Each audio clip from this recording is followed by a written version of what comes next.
Təsəvvür edin, 19-cu əsr Azərbaycanı. Rusiya imperiyasının təsiri ilə hər şeyin dəyişdiyi bir dövr. Cəmiyyət sanki bir yol ayrıcında dayanıb və bax, bugün danışacağımız pyes məhz bu gərginliyi, yəni ailəyə bağlılıqla Avropanın o cəlbedici parıltısı arasındakı toqquşmanı o qədər gözəl göstərir ki, Gəlin elə birbaşa hekayənin tam ürəyinə baş vuraq. Hər şey əslində çox sadə, amma bir o qədər də mürəkkəb bir sualla başlayır. deməli hadisələr belə cəryan edir. Səhnədə Şərəf Nisə xanımı görürük. Toyuna sayılı günlər qalıb, amma o sevinmək əvəzinə göz yaşları içində boğulur. Niyə görəsən? Sən demə, bütün bu kədərin səbəbi onun nişanlısı Şahbaz bəydir. Bəli, Şahbaz bəy cəmi 10 günə qonaqları olan fransız alim Monsieur Jordanla birgə Parisə getməyi planlaşdırır. İndi düşünün, 20 günə toy olmalıdır, amma bəy Parisə getməyə hazırlaşır. Təbii ki, bu xəbər hər şeyi alt-üst edir. Yaxşı, bəs gəlin bir də məsələyə Şahbaz bəyin tərəfindən baxaq. Onun üçün Paris sadəcə bir şəhər deyil, yox. Paris onun üçün tərəqqi deməkdir. Yeni imkanlar, bambaşqa bir dünya deməkdir. Və o deyir ki, bu elə-belə bir həvəs deyil, şıltaqlıq deyil, xeyr. Bu, yeni bir dünyada, yəni Rus məmurlarının, Avropa təhsili görmüş zadəganların hörmət qazandığı bir cəmiyyətdə ayaqda qalmaq, irəli getmək üçün atılmış strateji bir addımdır. Məsələn, Varşavadan olan bir tanışını misal çəkir, deyir ki, o sırf fransızca bildiyi üçün necə böyük hörmət qazanıb. İndi təsəvvür edə bilərsiniz də, ailə onun bu strateji addımını necə qarşılayır? Əlbəttə ki, heç də xoş qarşılamırlar. İlk reaksiyada BBC Şəhrabanu xanımından gəlir, özü də necə kəskin. Onun reaksiyası əslində hər şey deyir.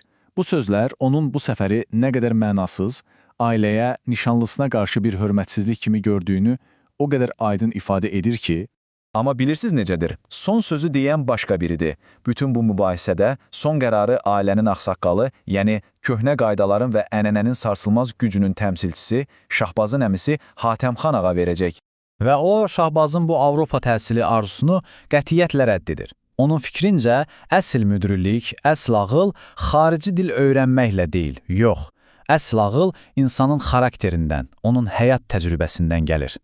Baxın, bu müqayisə Hatəmxan ağanın dünya görüşünü əslində tam çılpaqlığı ilə ortaya qoyur. Onun üçün Paris həyat tərzi sadəcə fərqli deyil, yox. Bu, onların bildiyi, inandığı hər şeyin, bütün dəyərlərinin tam tərsidir, tam əksidir. yaxşı, bəs bütün bu mübahisənin mərkəzində dayanan, Şahbazın ürəyinə bu Paris sevdasını salan o fransız kimdir? Gəlin indi Monsieur Jordana biraz daha yaxından baxaq. Deməli, Monsieur Jordan elə-belə bir səyyah deyil. O, bir elm adamıdır, bir botanikdir. Avropa maarifçiliyinin, yəni dünyanı elmlə anlamağa çalışan o böyük hərəkatın bir nümayəndəsidir. Onun Qarabağa gəlib buranın bitki aləmini tədqiq etməsi də əslində Qərbin o sonsuz bilik və tərəqqi axtarışının bir simvolu kimidir.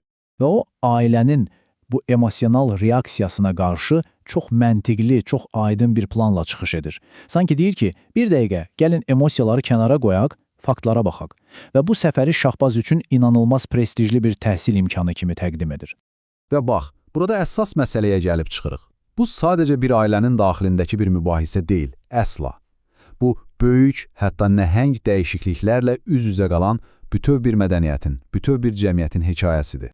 Yəni, onların bu şəxsi davası əslində 19-cu əsr Azərbaycan cəmiyyətini fərqli tərəflərə dartan o böyük qüvvələrin, bir tərəfdə imperiya, qloballaşma, digər tərəfdə isə köklü ənənələrin kiçik bir modelidir. Bütün bu böyük toqquşma bir ailənin içində cərəyan edir. Bu hekayəni bu qədər güclü, bu qədər təsirli edən də məhz budur ki, pyes bizə hazır bir cavab vermir. Asan bir həll yolu yoxdur. Çünki hər iki tərəfin də özünə görə çox tutarlı, çox güclü arqumentləri var. Və bütün bunlar bizi üzərində dərindən düşünməli olduğumuz son bir sualla baş-başa qoyur. Bu sual, inanın mənə, təkcə 1848-ci il üçün yox, elə bugünümüz üçün də inanılmaz dərəcədə aktualdır.